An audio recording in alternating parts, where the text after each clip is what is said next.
Hello aspirants, welcome to unlock GS academy. चलिए start करते हैं नवंबर मंथ का सेकंड सेशन, जिसमें हम न्यूज़पेपर के एग्जाम ओरिएंटेड इंपॉर्टेंट न्यूज़ को मल्टीपल चॉइस क्वेश्चन के थ्रू कवर करते हैं। तो चलिए देख लेते हैं आज हम कौन से टॉपिक कवर करने वाले हैं। प्रीवियस 6 टॉपिक हम प्रीवियस सेशन में कवर करा चुके हैं, जिसका लिंक आपको डिस्क्रिप्शन में मिल जाएगा। आज हम बात करेंगे ब्रीथ लाइफ कैंपेन के बारे में, देन हम चर्चा करेंगे क्रेडिट रेटिंग एजेंसीज के बारे में, जानेंगे वर्ल्ड सिटीज़ डे के बारे में, देखेंगे इमिट मिशन किससे संबंधित है, ब्लैक सी ग्रेन इनिशिएटिव के बारे में चर्चा करेंगे, मॉडर्न इंडिया का एक topic all India trade union Congress के बारे में हम चर्चा करेंगे। तो चलिए स्टार्ट करते हैं आज का सेशन। ये क्वेश्चन ब्रीथ लाइफ कैंपेन से संबंधित है, जिसके रिगार्डिंग आपको 3 स्टेटमेंट दिए गए हैं। फर्स्ट स्टेटमेंट में आपसे कहा गया है कि यह एक ग्लोबल कैंपेन है जो कि मोबिलाइज करता है सिटीज़ और इंडिविजुअल्स को कि वे एक्शन लें कि एयर पॉल्यूशन को सेफ लेवल तक ला सकें 2030 तक, to protect our health and climate के लिए। सेकेंड स्टेटमेंट में कहा गया है कि इसको लीड किया जा रहा है WHO, United Nation environment Programme, climate and clean air coalition के द्वारा। थर्ड स्टेटमेंट में आपसे कहा गया है कि सेवरल सिटीज़ जैसे कि बंगलुरु, दिल्ली और देहरादून फ्रॉम इंडिया इसके मेंबर हैं। तो इसमें आपको इनकरेक्ट स्टेटमेंट फाइंड आउट करना है। तो चलिए देख लेते हैं इसका आंसर। इसमें जो फर्स्ट स्टेटमेंट में बात की गई है कि ये एक ग्लोबल कैंपेन है जो कि मोबिलाइज करता है सिटीज़ और इंडिविजुअल्स को कि वे एक्शन लें to bring air pollution to safe level तक लाने के लिए 2030 तक, तो ये करेक्ट स्टेटमेंट है। इसके अलावा जो सेकंड स्टेटमेंट में जो बात की गई है कि इसको लीड किया जा रहा है WHO, United Nation environment programme और climate and clean air coalition के द्वारा, तो ये भी करेक्ट है। लेकिन जो थर्ड स्टेटमेंट में बात की गई है कि सेवरल सिटीज़ बंगलुरु, दिल्ली और देहरादून फ्रॉम इंडिया इसके मेंबर हैं, तो इसके अंतर्गत दिल्ली इसका मेंबर नहीं है, तो इसलिए ये रॉन्ग स्टेटमेंट हो जाता है। तो इसमें हमसे ये पूछा गया है कि इनकरेक्ट स्टेटमेंट के बारे में, तो इसका जो आंसर हो जाएगा C3 ओनली।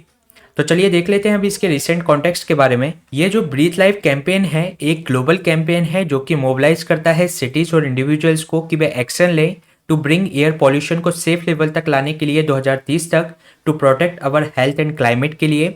इसको लीड किया जा रहा है WHO, United Nation environment programme और climate and clean air coalition के द्वारा। इसमें जो सेवरल सिटीज़ भारत से जैसे कि बंगलुरु, भुवनेश्वर, देहरादून इसके अंतर्गत शामिल हैं। इस कैंपेन के अंतर्गत जो स्ट्रेटजीज जो सिटीज़ के द्वारा अपनाई जाती हैं, जो बेस्ट प्रैक्टिसेस होती हैं उसको शेयर किया जाता है, उनकी मॉनिटरिंग की जाती है, साथ ही साथ उसमें जो सॉल्यूशन है उसको एक्सेलरेट करने का प्रयास इसके अंतर्गत किया जाता है। इसके अलावा इसमें इंडिविजुअल्स को भी एम्पावर किया जाता है कि वह इसमें पार्टिसिपेट कर सकें। अगर हम इसकी बात करें तो ये ब्रीथ लाइफ नेटवर्क है, लगभग 79 सिटीज़ इसके अंतर्गत शामिल हैं जो कि रिप्रेजेंट करती हैं 492 मिलियन सिटीजन्स को। अगर इसमें बात करें भारत की कौन कौन सी सिटीज़ इसके अंतर्गत शामिल हैं, तो बंगलुरु इसके अंतर्गत शामिल है, भुवनेश्वर इसके अंतर्गत शामिल है, एंड जो आंध्र प्रदेश का चिलमाथुर जो मंडल है वह इसके अंतर्गत शामिल है, देहरादून इसके अंतर्गत है, इसके अलावा नागपुर भी इसमें शामिल है।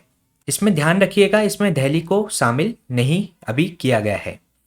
इसके अलावा अगर हम बात करें जो climate and clean air coalition की, तो ये climate and clean air coalition एक वॉलेंट्री पार्टनरशिप है government, inter governmental organisation, businesses और साइंटिफिक इंस्टीट्यूशन और सिविल सोसाइटी ऑर्गेनाइजेशन के बीच में, जो कि कमिटेड हैं कि इम्प्रूव करेंगे एयर क्वालिटी और प्रोटेक्ट करेंगे क्लाइमेट को through action to reduce short lived जो क्लाइमेट पॉल्यूटेंट्स हैं उससे, और इन शॉर्ट लिव्ड क्लाइमेट पॉल्यूटेंट्स को रिड्यूस करने का प्रयास करेंगे।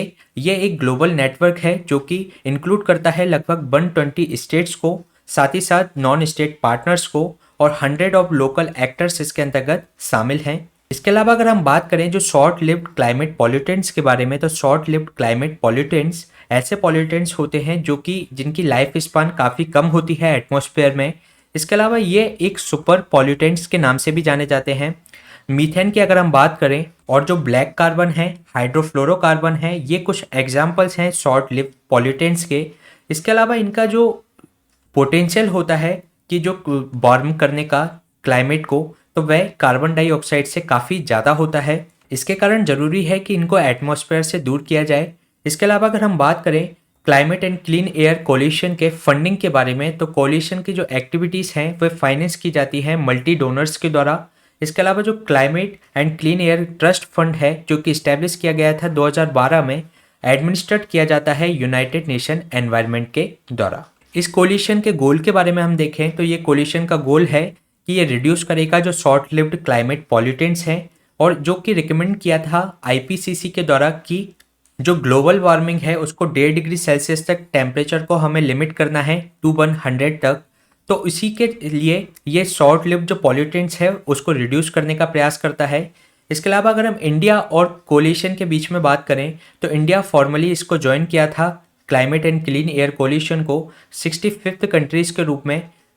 इसके अलावा इंडिया प्लान कर रहा है to work with climate clean and coalition countries के साथ कि उसकी जो बेस्ट प्रैक्टिसेस और एक्सपीरियंसेस हैं उसका इफेक्टिव इम्प्लीमेंटेशन किया जाए इंडिया के अंतर्गत जो नेशनल क्लीन एयर प्रोग्राम चल रहा है उसके अंतर्गत। अगर हम बात करें नेशनल क्लीन एयर प्रोग्राम के अंतर्गत तो इसको लॉन्च किया गया था 2019 में, जो कि एक कॉम्प्रहेंसिव स्ट्रेटजी है कि वह एक्शंस ले सके to prevent control and reduce air pollution के लिए, साथ ही साथ एयर क्वालिटी को इम्प्रूव किया जा सके, उसकी मॉनिटरिंग की जा सके अक्रॉस द कंट्री। इसका जो उद्देश्य है कि रिड्यूस किया जा सके जो पार्टिकुलेट मैटर है PM 2.5 और इसके अलावा जो पार्टिकुलेट मैटर है PM 10 और एयर पॉल्यूटेंट्स हैं जो कि 20 से 30% रिड्यूस किया जाए 2024 तक।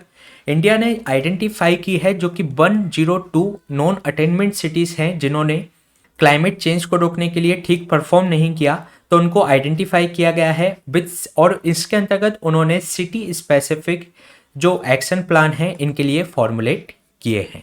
तो ये क्वेश्चन हमने डिस्कस किया ब्रीथ लाइफ कैंपेन से संबंधित। चलिए चलते हैं नेक्स्ट क्वेश्चन पे। Next question credit rating agency से संबंधित है जिसके रिगार्डिंग आपको 3 स्टेटमेंट दिए गए हैं।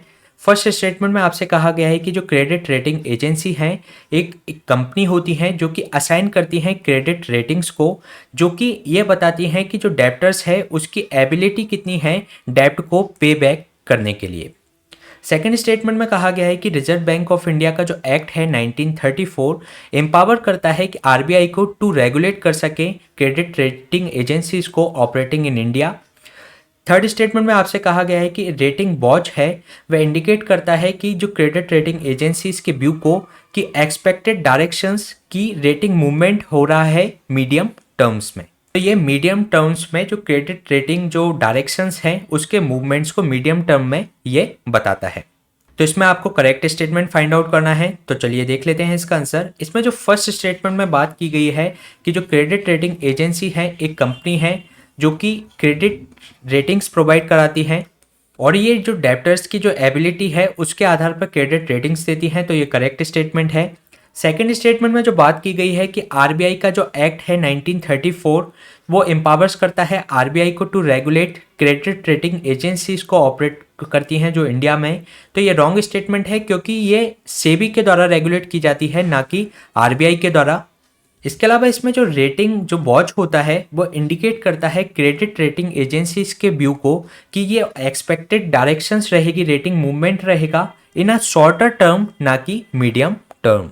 तो इसका ये स्टेटमेंट भी रॉन्ग हो जाता है, इसलिए जो इसका आंसर हो जाएगा C1 ओनली। अभी हाल ही में क्या हुआ है, सेबी ने इशू की हैं guidelines on standardisation for rating scales के लिए जो कि क्रेडिट रेटिंग एजेंसीज के द्वारा यूज की जाती हैं। क्रेडिट रेटिंग एजेंसीज की अगर हम बात करें तो ये कंपनी होती है जो कि असाइन करती हैं क्रेडिट रेटिंग्स उनको कि जो डेप्टर्स की एबिलिटी कितनी है कि वे पे बैक कर सके उसके डेप्ट को, इसके आधार पर कि वह इंटरेस्ट पेमेंट कर सकेगा या वह डिफ़ॉल्ट की स्थिति में आ जाएगा, इसके आधार पर यह रेटिंग की जाती है। Security and exchange board of India है जो क्रेडिट रेटिंग एजेंसीज का रेगुलेशन है 1999 के अंतर्गत, वह एम्पावर्स करता है सेबी को कि वह रेगुलेट कर सके क्रेडिट रेटिंग एजेंसीज को जो कि ऑपरेट कर रही हैं इंडिया के अंतर्गत। अगर हम हाइलाइट्स की बात करें इन गाइडलाइन से संबंधित, इन्होंने एक स्टैंडर्डाइज सिंबल्स इसमें डिफाइन किए गए हैं जिसके अंतर्गत इसमें जो रेटिंग एजेंसी हैं वह कॉरपोरेट की क्रेडिट रेटिंग कर सकती हैं। इसमें जो रेटिंग सिंबल्स हैं AAA, AA, फिर BBB, BB, B, फिर C और D सबसे बेकार रेटिंग होती है। तो इन रेटिंग्स को प्रीफिक्स की तरह यूज किया जा सकता है। इसकी जो AAA रेटिंग है काफ़ी अच्छी रेटिंग है और D सबसे ख़राब रेटिंग है। इसके अलावा अगर हम बात करें तो क्रेडिट रेटिंग एजेंसी यूज कर सकती है मॉडिफायर्स को प्लस और माइनस के रूप में जो कि रिफ्लेक्ट करेगा comparative standing within the categories के अंतर्गत AA+ या C+ या C- के रूप में इसको यूज किया जा सकता है। इसके अलावा एक स्टैंडर्ड डिस्क्रिप्टर भी दिया गया है रेटिंग वॉच और रेटिंग आउटलुक के रूप में। जो रेटिंग वॉच क्या होगा, ये इंडिकेट करेगा क्रेडिट रेटिंग एजेंसीज के व्यू को to expected direction of rating movement कितना है इन द शॉर्ट टर्म। जो रेटिंग वॉच देखेगा वह शॉर्ट टर्म में देखेगा जो इनका रेटिंग मूवमेंट है उसको। इसके अलावा जो रेटिंग आउटलुक होगा वह एक तरीके से एक्सपेक्टेड डायरेक्शंस देखेगा रेटिंग मूवमेंट की इन अ मीडियम टर्म। इसको अगर हम डिटेल में देखें तो जो रेटिंग वॉच है उसमें आपके rating watch with positive implication के रूप में है। तो इसमें क्या होगा कि जब एक बार क्रेडिट अनसर्टेनिटी को रिजॉल्व कर लिया जाए तो उसके बाद ये देखेगा कि उसकी जो रेटिंग है उसको अपग्रेड किया जा सकता है या नहीं। इसके अलावा देखा जाएगा ये जो रेटिंग है डेवलपिंग इम्प्लीकेशंस के रूप में, इसके अंतर्गत जब अनसर्टेनिटी को रिजॉल्व कर लिया जाएगा तो क्रेडिट रेटिंग एजेंसीज को ये देखेगा कि इसको अपग्रेड किया जाना चाहिए या डाउनग्रेड किया जाना चाहिए। इसके अलावा नेगेटिव इम्प्लीकेशन के अंतर्गत ये है कि जब इसकी जो रिजॉल्व कर लिया जाएगा अनसर्टेनिटी को तब क्रेडिट रेटिंग को के डाउनग्रेड किया जाना चाहिए। तो इसके अंतर्गत ये इम्प्लीकेशंस होंगे। तो इसके अंतर्गत अपग्रेड, इसमें अपग्रेड भी किया जा सकता है, डाउनग्रेड भी किया जा सकता है। उसके अलावा नेगेटिव में आपका डाउनग्रेड किया जा सकता है। इसके अलावा जब मीडियम टर्म में हम देखेंगे तो रेटिंग आउटलुक को यूज करेंगे जिसमें है स्टेबल। ये इंडिकेट करेगा कि रेटिंग एजेंसीज को मीडियम टर्म्स में किस तरीके का पॉजिटिव रहेगा या नेगेटिव रहेगा। पॉजिटिव के अंतर्गत ये है कि इसके अंतर्गत जो रेटिंग एजेंसी है वह उसको अपग्रेड करेगी, उसको रिवाइज करके उसको पॉजिटिव वे में ले जाएगी। इसके अलावा नेगेटिव इंडिकेट करता है कि ये जो डाउनवर्ड रेटिंग रिवीजन्स इसका किया जाएगा मीडियम टर्म में। तो स्टेबल का मतलब है कि किसी भी तरीके का उसमें मीडियम टर्म में चेंज नहीं आएगा। पॉजिटिव में वह अपग्रेड हो सकती है और नेगेटिव के अंतर्गत ये है कि उसको रिवाइज करके उसको डाउनग्रेड किया जा सकता है इन अ मीडियम टर्म। तो ये दो टर्म है रेटिंग वॉच और रेटिंग आउटलुक। रेटिंग वॉच है वह शॉर्ट टर्म के लिए है जबकि रेटिंग आउटलुक है वह मीडियम टर्म्स के लिए है। ये क्वेश्चन हमने डिस्कस किया क्रेडिट रेटिंग एजेंसी से संबंधित। चलिए चलते हैं नेक्स्ट क्वेश्चन पे। Next question world cities day से संबंधित है जिसके रिगार्डिंग आपको 3 स्टेटमेंट दिए गए हैं। फर्स्ट स्टेटमेंट में आपसे कहा गया है कि जो वर्ल्ड सिटीज डे है सेलिब्रेट किया जाता है एवरी ईयर टू हाईलाइट जो इंटरनेशनल कॉपरेशन ग्लोबल अर्बनाइजेशन के लिए ज़रूरी है उसके चैलेंजेस को एड्रेस करने के लिए हाईलाइट करता है उसकी ज़रूरतों को। सेकंड स्टेटमेंट में कहा गया है कि इसकी थीम है for this year World Cities Day की act local go global. Third statement में कहा गया है कि जो city climate finance gap fund है ये इम्प्लीमेंट किया जाता है वर्ल्ड बैंक और यूरोपियन इन्वेस्टमेंट बैंक के द्वारा। तो इसमें आपको करेक्ट स्टेटमेंट फाइंड आउट करना है। तो चलिए देख लेते हैं इसका आंसर। इसमें जो फर्स्ट स्टेटमेंट में बात की गई है कि जो वर्ल्ड सिटीज़ डे है सेलिब्रेट किया जाता है एवरी ईयर टू हाईलाइट जो नीड्स हैं इंटरनेशनल कॉपरेशन की ज़रूरत है फॉर ग्लोबल अर्बनाइजेशन के लिए टू एड्रेस इट्स चैलेंजेस के लिए, तो उनकी ज़रूरतों को ये हाईलाइट करता है। तो ये करेक्ट स्टेटमेंट है। सेकेंड स्टेटमेंट में जो बात की गई है कि ये इसकी जो थीम है इस साल की वह यह है कि act local to go global, तो ये करेक्ट स्टेटमेंट है। थर्ड स्टेटमेंट में जो बात की गई है कि जो city climate finance gap fund है वो इम्प्लीमेंट किया जाता है World Bank and European Investment Bank के द्वारा, तो ये भी इसका करेक्ट स्टेटमेंट है। इसलिए इसका जो आंसर हो जाएगा डी 1, 2 एंड 3। देख लेते हैं अभी इसके बारे में। वर्ल्ड सिटीज़ डे को अभी सेलिब्रेट किया जाता है every year to highlight the needs of international cooperation कि वह प्रमोट कर सके ग्लोबल अर्बनाइजेशन को और इसके चैलेंजेस को एड्रेस किया जा सके। अगर हम बात करें व्हेन प्लान और मैनेज किया जाता है जब अर्बनाइजेशन को, तो वह कंट्रीब्यूट करता है इकोनॉमिक ग्रोथ के लिए, साथ ही साथ वह गरीबी को दूर करने के लिए, पॉवर्टी एलिवेशन के लिए भी उपयोग होता है। इसके अलावा sustainability and climate change mitigation में भी वह मदद करता है। लेकिन जब वही तरीके की अनप्लान्ड ग्रोथ होती है तो वह स्लम्स को बढ़ावा देता है, पॉल्यूशन को बढ़ावा देता है, साथ ही साथ जो अफोर्डेबल हाउसिंग है वह उसकी कमी होती है, पुअर एक्सेस होता है सैनिटेशन वेस्ट मैनेजमेंट का, साथ ही साथ वल्नरेबिलिटी होती है टू नेचुरल हैजार्ड्स के प्रति। इसके अलावा इसके थीम के बारे में बात करें तो इस साल जो वर्ल्ड सिटीज़ डे की जो थीम थी वह एक्ट लोकल गो ग्लोबल की बात की गई है, जो कि रिकॉग्नाइज करता है कि जो अर्बन एरिया है उसके रोल को कि अचीव कर सकते हैं हम सस्टेनेबल डेवलपमेंट गोल्स को बाय द सस्टेनेबल अर्बनाइजेशन के द्वारा। हालांकि अगर हम बात करें ग्लोबल की ग्लोबल लेवल पर सस्टेनेबल डेवलपमेंट गोल की, तो जब हम लार्जली इन सिटीज़ में सस्टेनेबल डेवलपमेंट गोल्स को लागू करेंगे तभी हम उसको ग्लोबल लेवल पर इम्प्लीमेंट कर पाएंगे। इसके अलावा अगर हम बात करें एस्टिमेटेड 90% जो अर्बनाइजेशन है वो नेक्स्ट फ्यू डिकेड्स में हो जाएगा इस सिटीज़ में। इसके अलावा सस्टेनेबल डेवलपमेंट गोल जो 11 है वह आइडेंटिफाई करता है कि सस्टेनेबल अर्बनाइजेशन को प्रमोट किया जाए टू की priority for the global development के लिए। इसके अलावा जो वर्ल्ड बैंक का जो क्लाइमेट चेंज एक्शन प्लान है वो रिकॉग्नाइज करता है कि सिटीज़ जो कि एक की है for transition to low carbon और सस्टेनेबल इकोनॉमी के लिए। इसके अलावा जो प्लान है उसका जो उद्देश्य है कि वे 35% ऑफ फाइनेंसिंग करे क्लाइमेट ऑन एवरेज बेसिस पे to city climate finance gap fund के द्वारा। वो जो city climate finance gap fund है वह एक क्रिटिकल इंस्ट्रूमेंट है इसके लिए, जो कि 35% फाइनेंसिंग इसको प्रोवाइड कराता है। इसके अलावा अगर हम बात करें सिटी क्लाइमेट फाइनेंस गैप के बारे में, तो इस फंड को लॉन्च किया गया था 2020 के अंतर्गत। ये जो गैप फंड है ये इम्प्लीमेंट किया जा रहा है World Bank and European Investment Bank के द्वारा।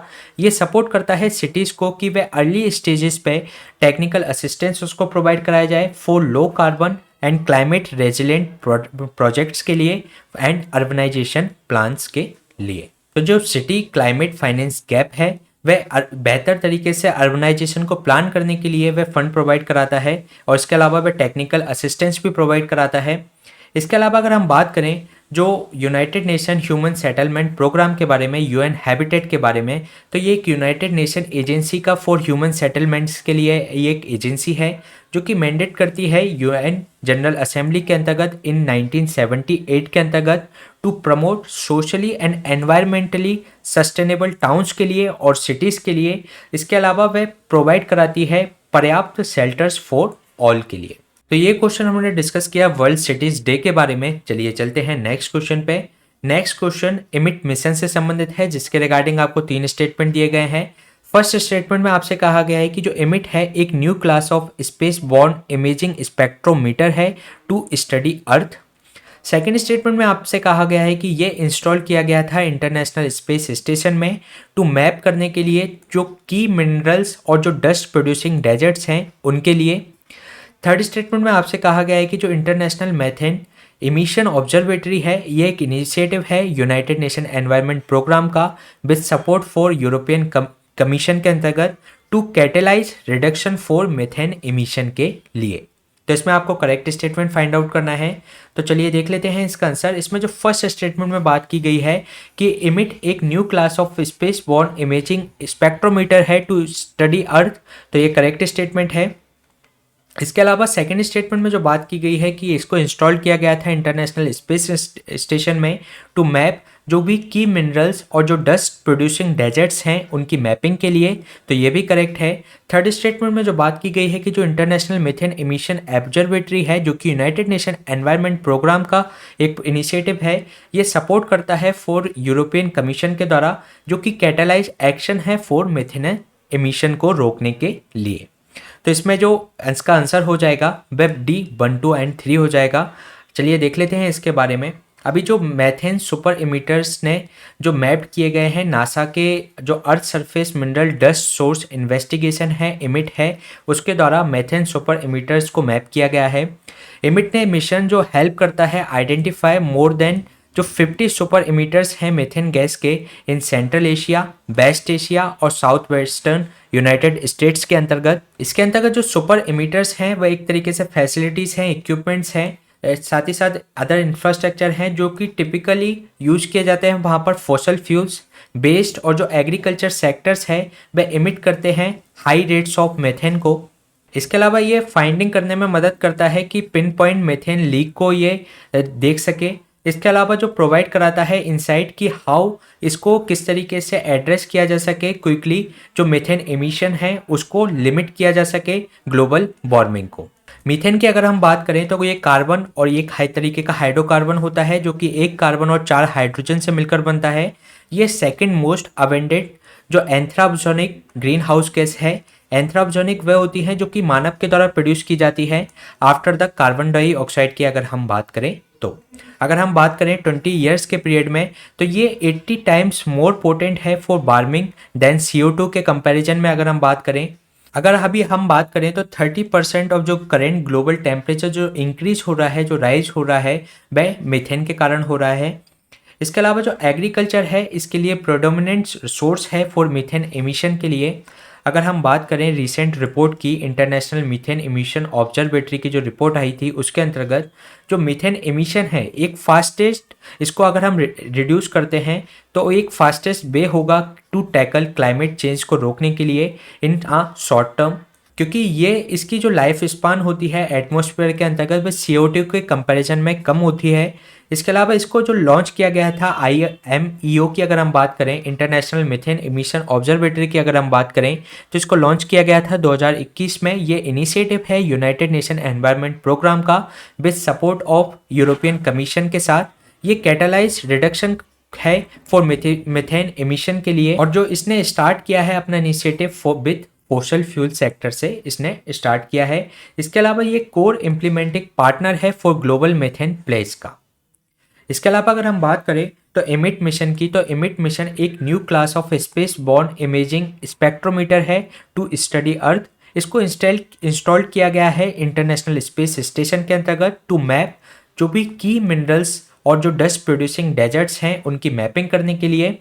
इसके अलावा ये समझने के लिए एडवांस में ये समझने के लिए कि एयरबॉर्न जो डस्ट का है उसका प्रभाव क्या पड़ता है क्लाइमेट पर। इसके अलावा अगर हम बात करें जो ग्लोबल मीथेन प्लेस है इसको लॉन्च किया गया था COP26 के अंतर्गत, जो कि अभी ग्लासगो UK में आयोजित की गई थी, जो कि नवंबर 2021 में हुई थी। ये कैटालाइज एक्शन है टू रिड्यूस मीथेन एमिशन के लिए। इसको लीड किया जा रहा है यूनाइटेड स्टेट्स और यूरोपियन यूनियन के द्वारा। इसके अंतर्गत 111 कंट्रीज इसकी पार्टिसिपेंट कंट्री हैं जो कि रिस्पॉन्सिबल हैं वर्ल्ड में 45% of global human cost methane emissions के लिए। इंडिया ने इसमें पार्ट नहीं लिया है ग्लोबल मीथेन प्लेस के अंतर्गत, क्योंकि भारत में जो उसकी रूरल इकोनॉमी के कंसर्न्स को देखकर भारत में इसने पार्ट नहीं लिया है। इसके अलावा जो टॉप 5 मीथेन एमिटर्स में भारत शामिल है फिर भी वह इसमें शामिल नहीं हुआ है। ये एक ज्वाइनिंग है, ये प्लेस ज्वाइनिंग है जिसके अंतर्गत कंट्रीज जो कमिट करती हैं कि वह काम करेंगी, work together for collectively reduce करेंगी मीथेन इमिशंस को एटलीस्ट 30%, जो कि लेवल रहेगा 2020 के लेवल से। कब तक इनको करना है 30%? वह करना है 2030 तक। तो ये क्वेश्चन हमने डिस्कस किया इमिट मिशन के बारे में। चलिए चलते हैं नेक्स्ट क्वेश्चन पे। Next question black Sea Grain initiative से संबंधित है, जिसके रिगार्डिंग आपको 3 स्टेटमेंट दिए गए हैं। फर्स्ट स्टेटमेंट में कहा गया है कि जो ब्लैक सी ग्रेन इनिशिएटिव है लॉन्च किया गया था रशिया, टर्की, यूक्रेन और यूनाइटेड नेशंस के द्वारा टू री इंट्रोड्यूस जो वाइटल फूड और फर्टिलाइजर एक्सपोर्ट है from Ukraine to rest of the world के लिए। सेकेंड स्टेटमेंट में आपसे कहा गया है कि इसका जो उद्देश्य है कि कंट्रीब्यूट कर सके प्रिवेंशन ऑफ ग्लोबल हंगर को टू रिड्यूस एंड एड्रेस जो ग्लोबल फूड इनसिक्योरिटी है उसको वह दूर कर सके। थर्ड स्टेटमेंट में आपसे कहा गया है कि रशिया ने अभी रिसेंटली इस ब्लैक सी ग्रेन डील से अपना पुल आउट कर दिया है। तो इसमें आपको करेक्ट स्टेटमेंट फाइंड आउट करना है। तो चलिए देख लेते हैं इसका आंसर। इसमें जो फर्स्ट स्टेटमेंट में बात की गई है कि इस जो इनिशिएटिव को लॉन्च किया गया था रशिया, टर्की, यूक्रेन और यूनाइटेड नेशन के द्वारा टू री इंट्रोड्यूस जो वाइटल फूड और फर्टिलाइजर एक्सपोर्ट को यूक्रेन से रेस्ट ऑफ द वर्ल्ड में पहुंचाने के लिए, तो ये करेक्ट स्टेटमेंट है। सेकेंड स्टेटमेंट में जो बात की गई है कि इसका उद्देश्य कि कंट्रीब्यूट करना to prevention of global hunger को, साथ ही साथ रिड्यूस करना, साथ ही साथ ग्लोबल जो फूड इनसिक्योरिटी है उसको एड्रेस करना। थर्ड में जो बात की गई है कि रशिया ने अभी रिसेंटली इससे पुल आउट कर लिया है ब्लैक सी ग्रेन डील से, तो ये भी करेक्ट स्टेटमेंट है। इसलिए इसका जो आंसर हो जाएगा डी 1, 2 एंड 3। चलिए देख लेते हैं अभी इसके रिसेंट कॉन्टेक्स्ट के बारे में। अभी रशिया ने recently black Sea grain deal से पुल आउट कर लिया है, जो कि लॉन्च किया गया था टू मिटिगेट फूड इन्फ्लेशन को रोकने के लिए, जो कि रशिया अभी और यूक्रेन के बीच में जो कॉन्फ्लिक्ट चल रहा है फरवरी से उसके दौरान। इसके अलावा अगर हम बात करें ब्लैक सी ग्रेन इनिशिएटिव की, तो ये एक इनिशिएटिव है, एक एग्रीमेंट है between Russia, Ukraine with Turkey and United Nations के बीच में।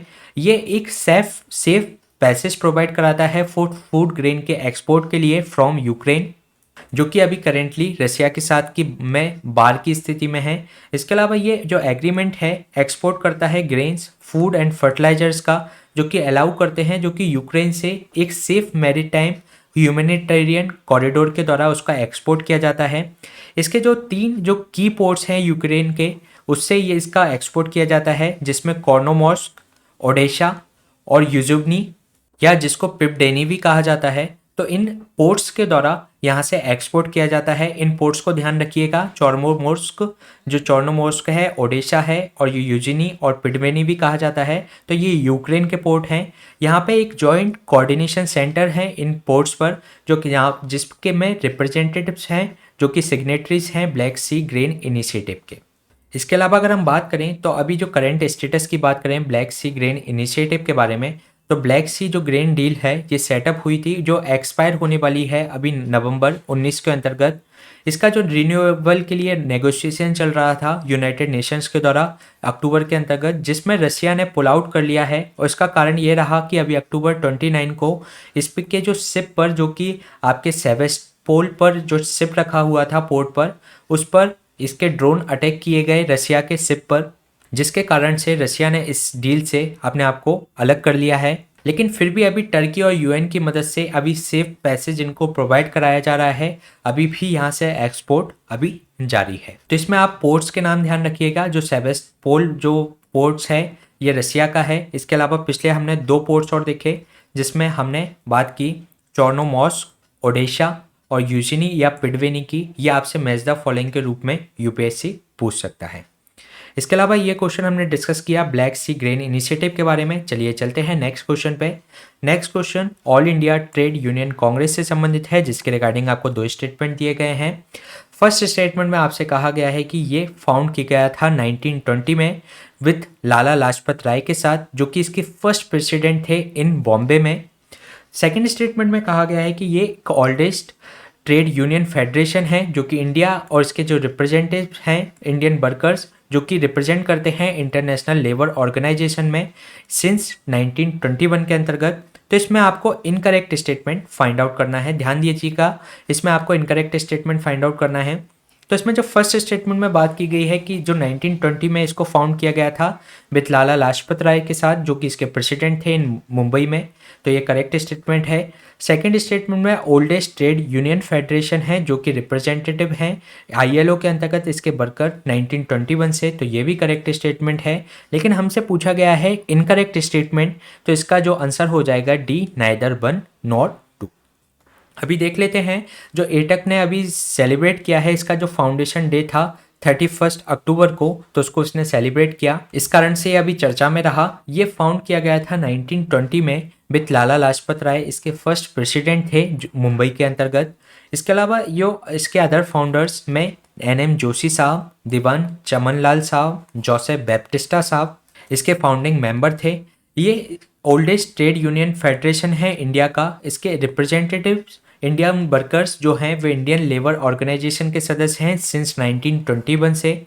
इसके अलावा 1929 में इसमें स्प्लिट हुआ और वह एक तरीके से ITUF में डिवाइड हो गया बीबी क्री की अध्यक्षता में।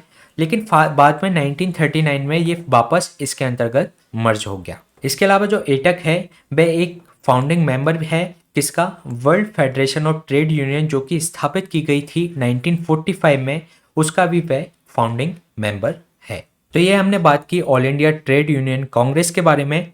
इसी तरीके के सेशन हम आपके बीच में लाते रहेंगे। Please stay tuned and subscribe the unlock GS academy. Thank you.